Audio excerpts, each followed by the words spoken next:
உடம்புல இருக்க எல்லா நோயும் குணமாகுதுங்க. வயிறு கேப் குடுக்குறோம்னு வச்சுக்கோங்களேன். இப்ப இந்த சாப்பாட்டுக்கும், இந்த சாப்பிட்டுக்கும் நீங்க ஒரே வாரம் ட்ரை பண்ணுங்க. ஒரே வாரம் உங்களுக்கு என்ன நோய் இருக்குன்னு பாருங்க. ஒரு வாரம் சாப்பிட்டது ஜீரணிக்காம நான் சாப்பிட மாட்டேன்னு மட்டும் ஒரு கண்டிஷன் எடுத்துக்கோங்க. 2 உணவுக்கு இடையில ஒரு கேப் குடுங்க. 6 மணி நேரம் குறைந்தபட்சம் ஆயிருக்கணும். இப்ப அடுத்த உணவை நம்ம எடுக்கணும். இது ஆல்மோஸ்ட் ஜீரணம் ஆயிட்டு இருக்கும். காலை உணவை நல்லா எடுங்க. காலை உணவை நல்லா எடுத்துங்க. மத்தியானம் கொஞ்சம் குறைங்க. இரவு மேக்சிமம் விட்டுருங்க. இல்லன்னா 6 மணிக்குள்ள விடுங்க.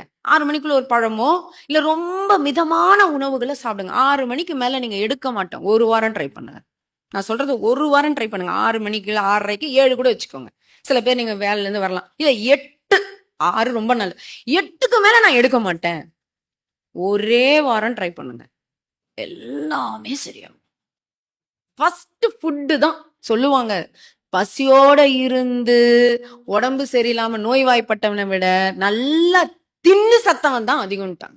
டாக்டருங்க சொல்லுவாங்க, இத நீங்க குறைச்சிக்கணும். அப்படி குறைச்சு நான் உயிர் வாழறதை விட சாவறதே மேல். அவ்வளோ இதுவா இந்த தேகம். நாக்குக்கு அவ்வளோ அடிமைங்க. மருந்தன வேண்டாவாம் யாக்கைக்கு அருந்தியது அற்றது போற்றி உனேன். ஒரே குரல் தான் முடிச்சிட்டாரு. பா உனக்கு மருந்தே வேணாயா. என்ன சாப்பிட்டது ஜீரணம் ஆயிடுச்சான்னு தெரிஞ்சு சாப்பிடு.